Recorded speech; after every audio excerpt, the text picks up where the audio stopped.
Non, qui m'a pourquoi? Qu'est-ce que je fais? Ce qu'il faut pas qu'il y ait des côtes, qu'il y ait na péniel. Non, qui m'a par rapport à quoi? Par rapport à you. N'ebe que photo on a ce qui est bimi et ça l'on a un peu trouble pour mon qui oh, n'en a qui mon a sur la mic. Et puis aux autres on a réparé na public parce que na salle public ni. Mutukuto na ngaki na on se sentir peut-être mal à l'aise des mic. Je suis à Dallas et puis je ne savais même pas que Mike était à Dallas. Donc qui m'a Mike pourquoi? Ngana lobby boye yo muto elaka biso penye na ba vérité. Maintenant pourquoi est-ce que to komi siko pe na ba moment où ba vérité il faut éclater yo au garder silence. Si connaître vérité ni maman parce que yo mamolo bah tu n'es pas ici aux à Dallas c'était net mamolo bah na soki ya mwana ngana oye bande parce que Peña n'était pas ici nga déjà na Peña tant Peña na zaki na États-Unis les aka déjà so ko tuni fois Mike aza sincère oye bisa nga déjà na Peña to bando sur la té elle aza très impoli parce que nga pe ko Mike mutu asengela pardon pa nga o les appels vrai ko te zaka na fête nga Mike adenga bidada limbisa c'était ça nga na Peña pe zaka photo wana yo mo mulopo oyebi très bien que Peñel na photo wana de na zemité mais bino boleki sa photo wana ne mission comme quoi que Peñel a na zemi ya 6 mois nga na mwana musana nzambe na yebi te soki yo pe oyebi nini nzambe o aza likolo o amona ko ajijaka na bakio wako ayebi ngai soki namoni photo wana ezalaki na zemi te nga na koya na masonge te tout ce que Peñel ayaki koloba na plateau nga te photo alakisanga na zemi olobi na ngai est-ce que nga na yebisa bino ke mobali na nga aza oncle Peñel oui mulupolo bango mais nga na lobi ke mobali no aza oncle ya Peñel te mobali no aza leki ya mama na ba Peñel te mobali no auta Allemagne alongwe Allemagne aye États-Unis aye mambasa na Allemagne yo ko kisinga mai kala mai pardon pour prouver nga to prouver nga na nini ressaisi to ko mama oyo ko sabato ba yebi makambo yo zoloba yo binini olobela basi oyo ba viola bango basi ba betara bango oh ce qui est réellement aux sensible na ba cri de femme bano olobela maman a Peñel ko ba beto ba répassio wene comme agression Peñel yo ko ozwa courage que ce soit makambo yo sola na Roger Baka je pense même pas que Mike Kalambai akoko yebi suke na yebi mamuti tiko ko c'est l'homme ça ndame makambo parce que makambo yo so ko c'est là ele kebele yebi sanga sikoyo lequel de mes numéros oyo pesa ki tata pour pas comme c'est pas Mike Kalambai pour avant yo benga ngai to soit no 35 minutes Mike Kalambai da benga nga Kota Sabone Mireille Kalala Elise Madiame Azekomera Kota Fema Sabone Kota Sabone Mireille Kalala Elise Madiame Azekomera Kota Fema Sabone Kota Sabone Mireille Kalala Elise Madiame Azekomera Kota Sabone Mireille Kalala Elise Madiame Azekomera Kota Fema Sabone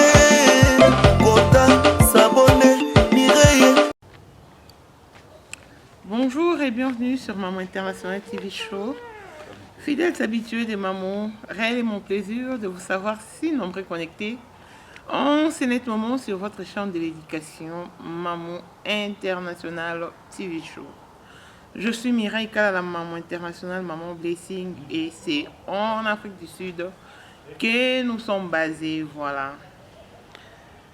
D'ailleurs, ça m'a recadrage, on a l'air à bêter très poliment, tout bonnement, tout ce que vous voulez. Moulopo, le but est atteint. Parce que quand j'avais fait mes vidéos, naebisaki ozonga, otosi ozongi, c'est bien, mais au respecter des normes. Et puis en plein 21e siècle, maman en a 2021, yo moi aussi, hein?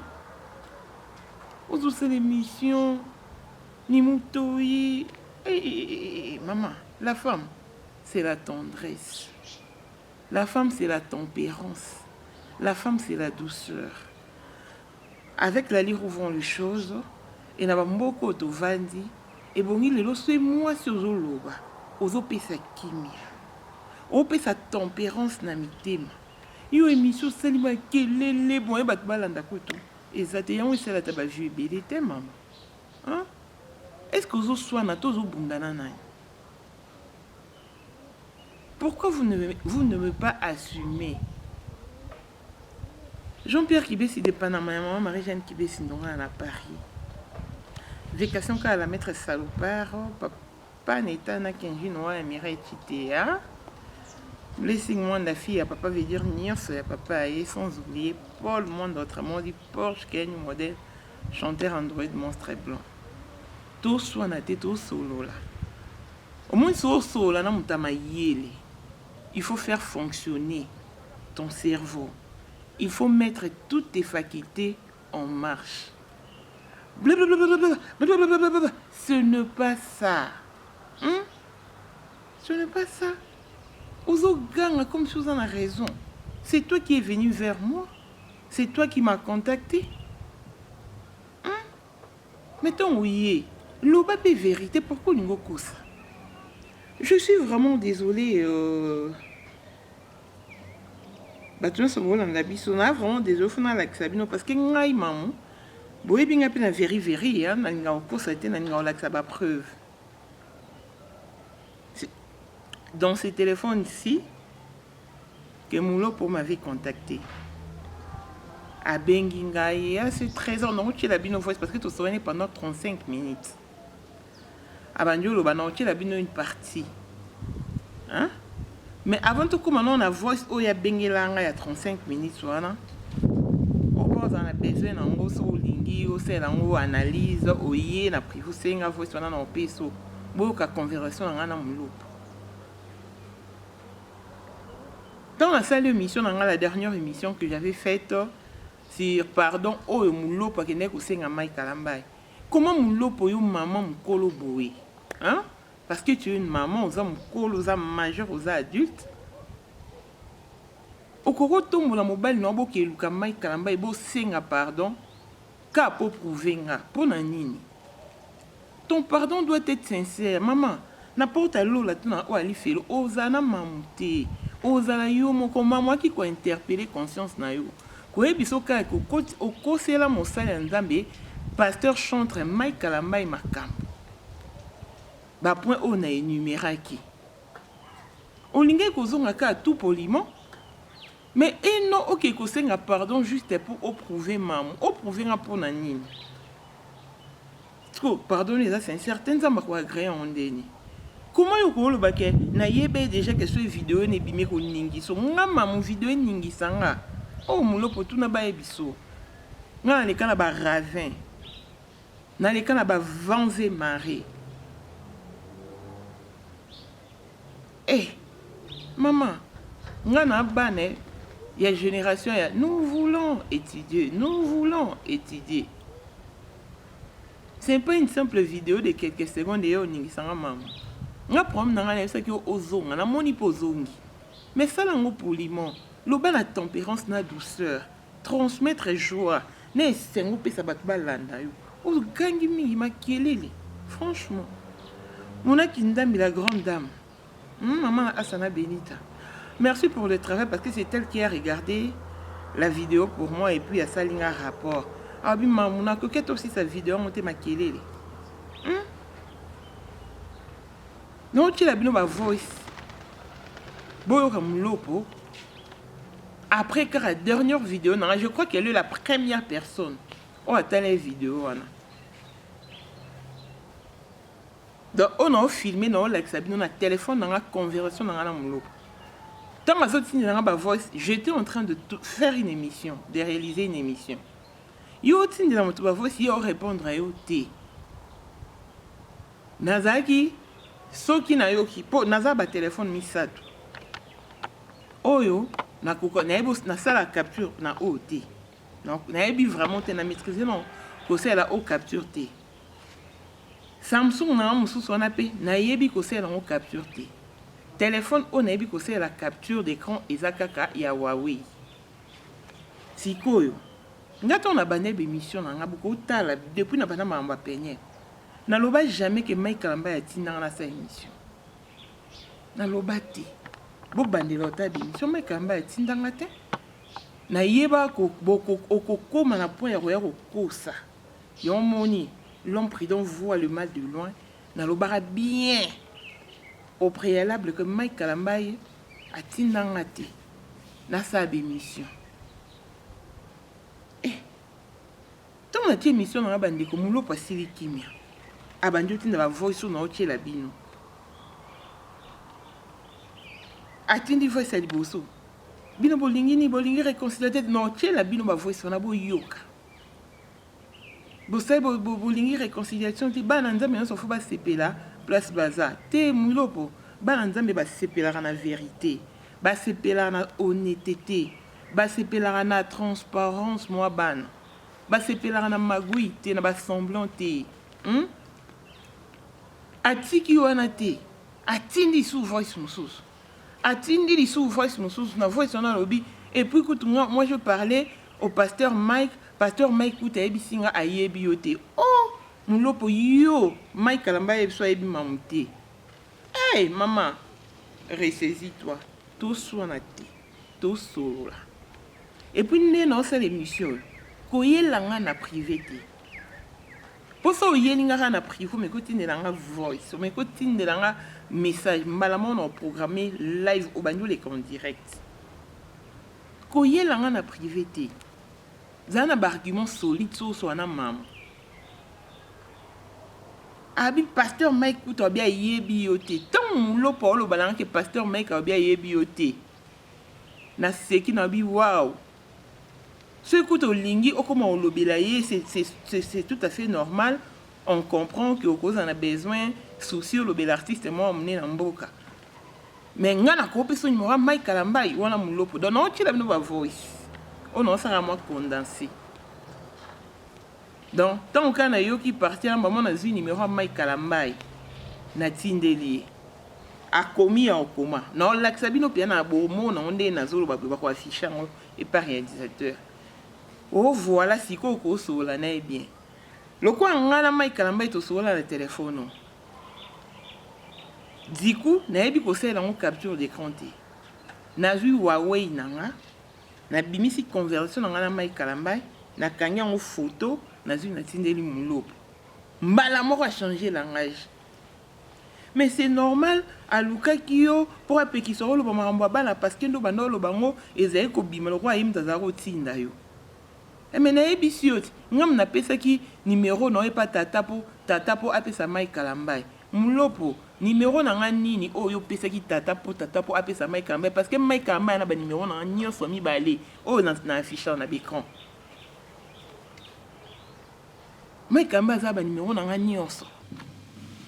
Ce n'est pas bien. Pourquoi détruire les gens pour la bazooka? Non, ça la route. Et puis tu viens en haut, tu vois, tu as insulté Mike et tu as insulté Mike. So na finga Mike alanga yambanga te. Quand on lobby bon Mike a minga par hypocrisie et puis ngala kepe par hypocrisie. Combien de fois j'ai appelé Mike? J'ai écrit à Mike oui. Parce que toi, tu as dit qu'il y a Kima à Dallas. Parce que Mike est à Dallas. Non, Kima, pourquoi? Qu'est-ce que je fais? Ce qu'il faut qu'il y ait des côtes, qu'il y ait des péniels. Non, Kima, par rapport à quoi? Par rapport à you. Il y a des photos, il y a des bimi. Et ça, on peut troubler. Pour moi, il y a des Mike. Donc, peut-être que tu as maman bé. Nous tenons sur les chrétiens à ce pays, non, bon, ça li paie. D'ailleurs, on a qui est pas Mike Mamsousu. Aux autres, elle mal informé. Yebisanga papa Roger Mtabengio, maman Aline Mtabengio, to Mike Yemoko, to mobile nangande Mtabengio. Tant les cas la TV, tout le bas quand même en solo. Et suivino, mais non, et Coco soit parce que Bananzambe Bisika Baza, même s'il y avait des mésententes, il faut toujours qu'on et réconciliation, qu'on luka bolamu. Vous poussez à la nine. Oh, come on, guys. Et puis, aux autres, on a réparé dans le public, parce que dans le public, Mutukuto, na se sentir peut-être mal à l'aise, et ça, Mike. Si on a réparé dans le public, et puis, ce n'est pas toi, qui n'a réparé dans le public. Si on a un salon de moi-même, lobaka vérité maman toza ba chrétien soi-disant dozo loba wana mais lobaka vérité po bana nzambe nyonso basepeli na acte wana bino bolinga réconciliation te dis-moi bolinga réconciliation te to bana nzambe non juste moi je fais ça pour te prouver que ngana ko kima nini émission no liboso o esala ke na bengo c'est parce que tu as dit que des abonnements mlopo akimi Peniel akimi c'est ce que tu as dit non. Oh, tu viens à la télé pour dire bengi non.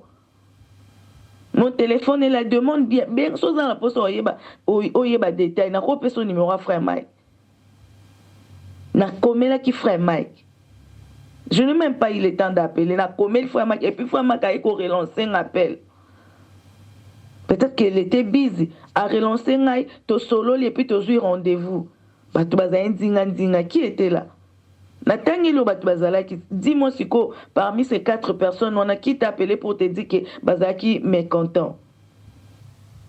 Pour avoir sinon son a tindelio tindela maintenant siko.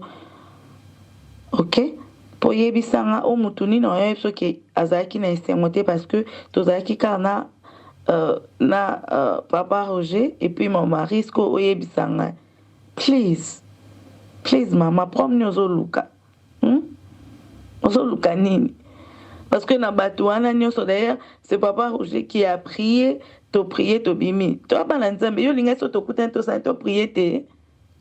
Dis-moi souci nous nini kasi. Na yebata. Souci nous nini, quel est vraiment ton problème? Parce que avant de passer à la télé, il faut savoir exactement what do you want? Tell me, what do you want? Oh, franchement. Si c'est le frère Mike qui m'a bien il y a qu'à la TV, non, frère Mike m'a appelé, mais Coco Sabilo, parce que toi, tu n'as jamais parlé avec Mike. Ngana so na frère Mike. Ayebi yo même pas. Sorozo Luka, peut-être que au Luka, moins des alaka, quand le l'artiste. Ça, c'est comprend, frère Mike, les artistes, amené dans le bout.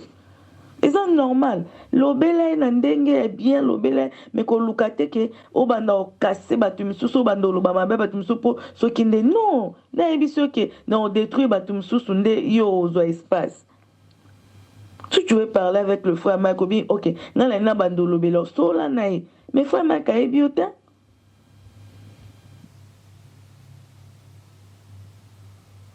Je sais. À Lukio parce que il n'a pas voulu l'obéla surtout makambu ya mwana nae. C'est ça. Il n'a pas voulu l'obéla makambu ya mwana nae. So ba ok ça la test ba ok ça la ba il n'a pas voulu l'obéla ngo à Lukio parce que il fallait pas ndo banda ki l'obéla makambu ngo et banda ko look like on dirait yé mutazo ebisa yo loba mambo. Parce que on a peine c'est une fois mademoiselle loba qu'est-ce qui se passe? Alobi na yebité. Abanda loko po yebiso bon. Je t'ai dit non, ngamu tu n'as pas ce numéro, on n'a pas tata pas commission pas frère Mike.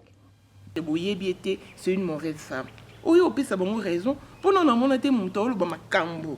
Et à la minute aux wanga nous changer ma version. Mike Kalamba ya yebioté. Ngaku na opé son numéro na tindelo numéro.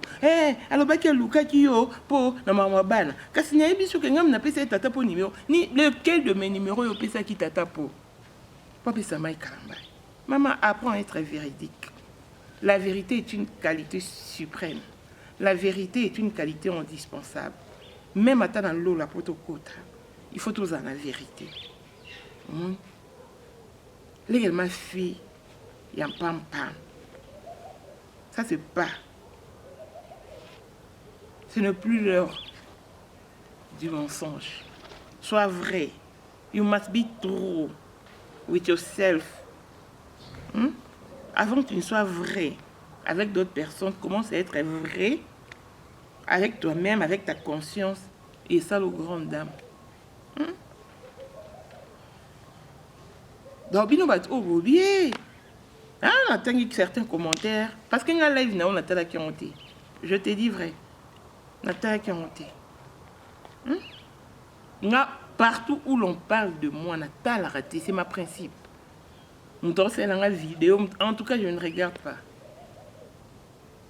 à moins que mutu mosusu atala apesanga compte rendu.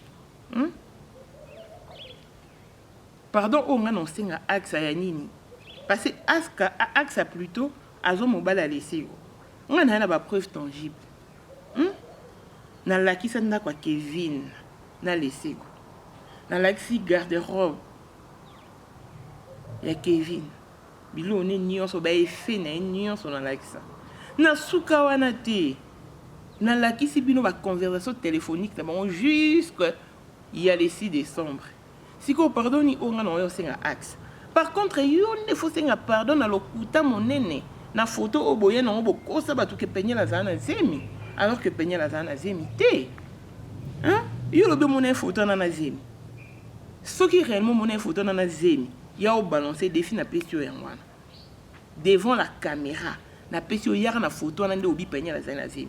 Si réellement yo a chrétienne, si réellement o lingi réconciliation do zolobana, il y a une photo. Il y a une photo. Parce que nous avons une photo na penya zena zimité. Mais il y a zena zim. Alors si tu es véridique, il y a une photo na pas obi mona o ya elongi. Au lobby on est dans la conversation de 35 minutes, je vous rappelle encore que mutu nyonso dans la besoin il y a voice aïe. Non pesango. Oh c'est lango analyse. Come on. Voilà moi mlo pour mtaloba bon. So lobby, come on guys. What do you want? I want you to be true. I want you to be true. C'est ma seule préoccupation. Nga lelo tatu ke wapi. Axa telemi Kevin a telemi laissé quoi telemi personne ne me condamnera. J'avais fait mon travail équitablement. Et puis moi je n'ai jamais insulté Axa. Yelanga vidéo o ngana finga Axa neti yo finga Mike Kalamba yo yembele na banzemo Mike Kalamba Mike Tyson yelanga bimisanga vidéo bon. Peut-être que vous confondez des choses. Place vous avez qu'au finga Axa c'était ailleurs, pas sur ma chaîne. Moi je révélais toutes les vérités au fait. Pardon on enseigne à Axa Nini, dis-les-moi parce que je ne comprends pas jusqu'à là. Alors que de fait était réel. De fait était accablant. Yo yana makambu rempli de lokuta parce que déjà les missions dans autant loba que ba balancer les biseaux compte balance ya YouTube ya Mike Kalamba déjà $60 na $61 batika la balancer te menga siko na yela bino affiche wana tanya la zwa mbongo ti na mois d'avril menga place na kokai ko bimisango te curseur nangi souke ka na novembre 2019. Mais pourquoi tu ne rentres pas, tu ne reviens pas, tu ne retournes pas pour réparer? Pourquoi? Pourquoi? Il y a voice au moi je pas bien pendant 35 minutes. En tout cas, il y a de vérité mususu au bolinga boyo kana katio ando lo baneti par rapport à garçon na o ngana l'accès qui bino wana. Yi do boyo ka o ça besoin en tout cas yana. Et na yebi pe ke yo pe ozana. Parce que quand il y a plu, je sais que tu m'as enregistré. Pour na makambo ozo bazati. Na émission à 5 RT. Oh ya okuté nga pardon. Non.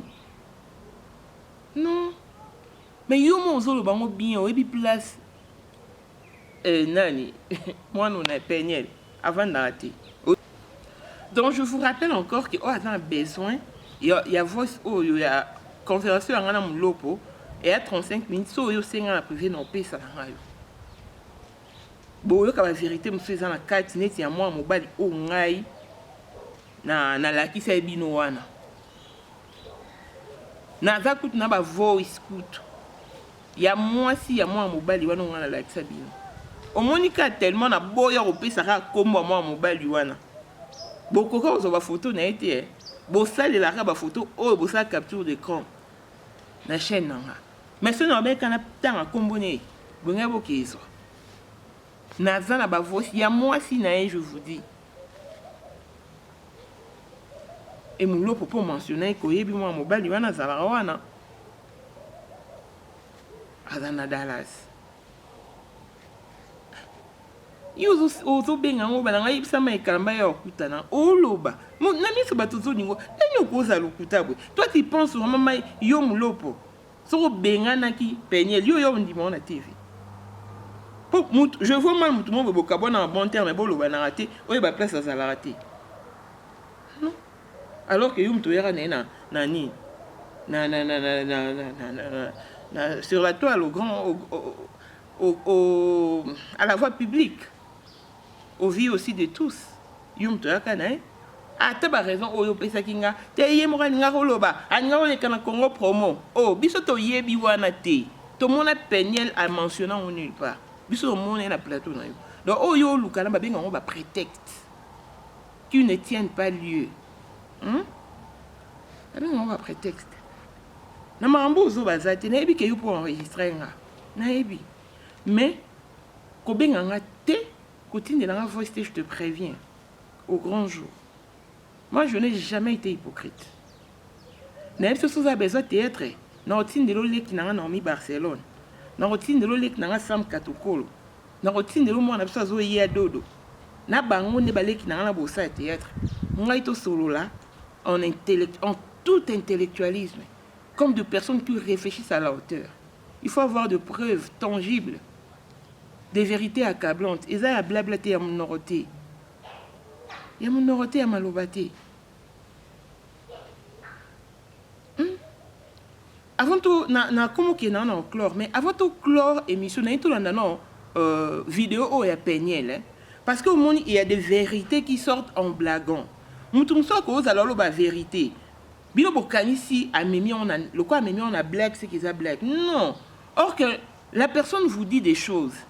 Et le roi mon tout sur alinga ku fanga neti petit frère na aimé kalala akufi na maboko na olisa toza lundi na otandele mbeto parce que biso nyos tokoto bika bandaka banda to la likolo il tellement comme malade a malade comme na suka évidemment ça ko rester comme matabi escalier c'est qui fait kaza là na salon et puis jour msuku tunaenda kela na salon singa Mireille pourquoi vous dites qu'il y a un amour là non toi dans la petit frère nanga il y a là il y a là besoin nous sommes on a bouton comme dans salé toza lundi na otandele mbeto voilà là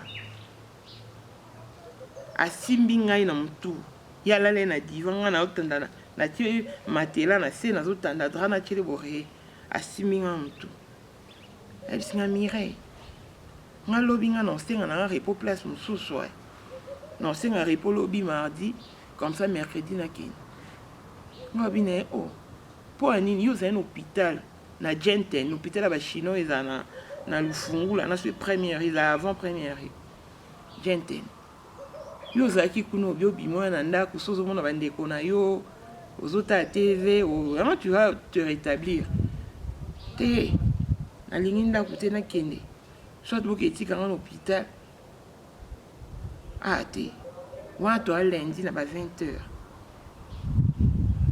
mercredi petit frère n'a tout ni sans genou bimba mais rebo qu'ils ont ça en hôpital pour qu'ils ont ça na baina uzalate si tu comme à 20h mercredi à Koufi tant que tu as dit signe lundi que l'obinga on s'est en repos place musuba tout babi et à la kio déjà bato musu babi tena la ki okutu bien te seka rolaka openda zala close nae mais kolaka nyoso alaka ngwana donc pour juste vous dire que mutu musu akolo balikamba bino bomo na ngoje oh ya oloba ye mo na mnono oloba bino bomo na raté que mwana wana Zion azalo roi libanais tozong ça dans vidéo oh bolanda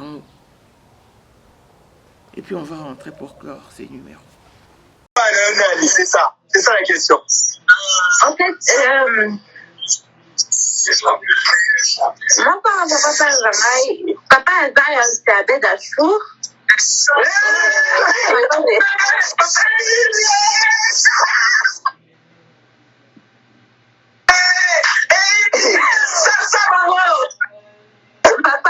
papa Zaya d'Achour papa il y a moi il faut ça là il faut ah bon c'est vrai Mamboloba oui moi je sais pas là pas libanais mon alors on dit oh Alors, on métis, mais on métis, c'est ça. La nuit, autour Gaya Messi, papa n'a été à Bédasso. Oh, madame Bali, moi, il y a des bossos, moi, Serge Baka. Oh, si, Serge Baka. Donc, de retour sur ces plateaux, je crois que Boyoki.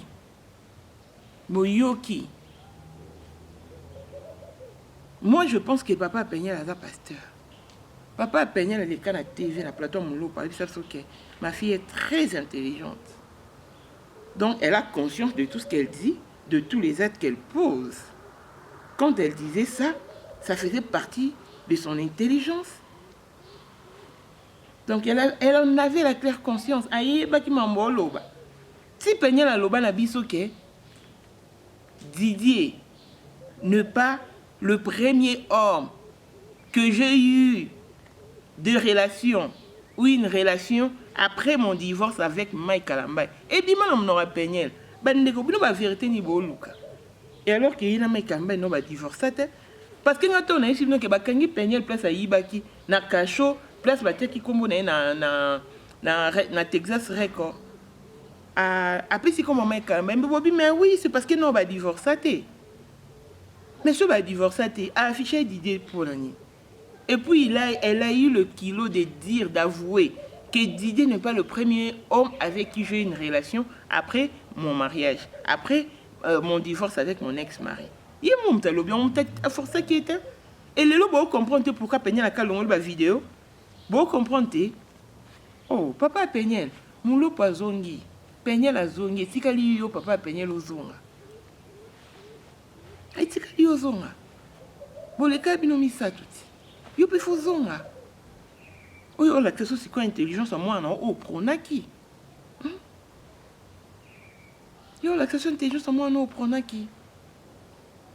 Ta fille qui est si intelligente, elle passe sur la toile pour dire que Didier n'est pas le premier homme avec qui j'ai une relation après mon divorce avec Mike. Mais c'est lui le premier que j'ai affiché. Que Zion est le fils d'Abed Achou. Voilà pour le blaguer. Mais tant à péci pendant des détails, des précisions, bien au moment où que Zion a le roi libanais. Et bien mina monaït. Ben de pourquoi bolinga to pour la vérité maquillage. Pourquoi? Hein?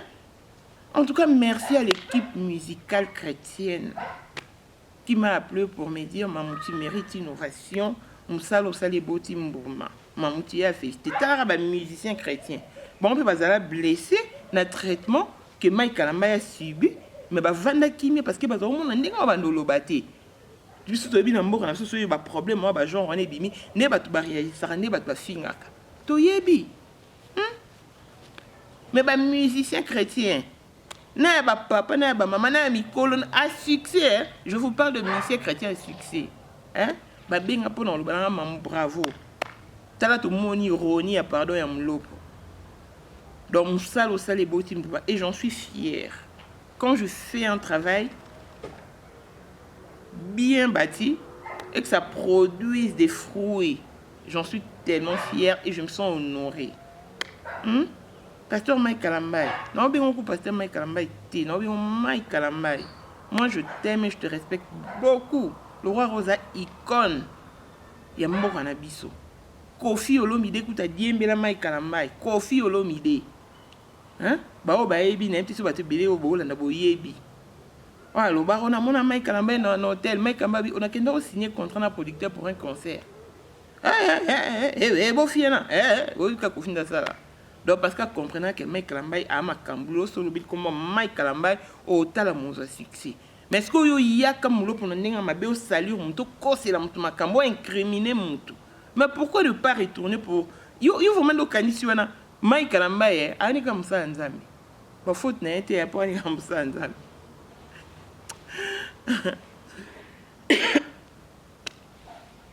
Ah comme ça nzambi na choité. Ah comme ça nzambi. Mais au moins un homme averti en vaut deux. Soit Mike Kalambay azara au chao awa yeba qu'après ton pardon, peut-être au commis art. Au candidaté qu'aux ils sont art. Non, je ne pense pas. Avec toute l'humiliation que tu lui as fait subir. Hey, mais quand même pas na ba tout na ba ndeko. Papa ni na maman na e. Ba na papa na e. Na maman na e bazali. Donc yo kai si vraiment bazali content, yo mona yo ki ko s'afficher. Na mai kalambai, un pardon rempli d'hypocrisie juste pour prouver mon international. Non. Ça là m'a bien.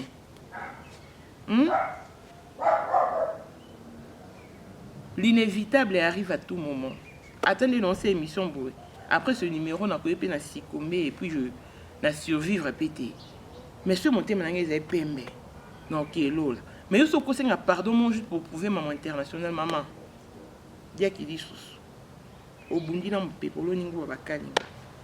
Et apprends à être tendre, à parler vraiment comme une femme. La douceur, la tempérance, sont des qualités féminines qui accompagnent strictement des femmes. T'aimes pas et autres problèmes.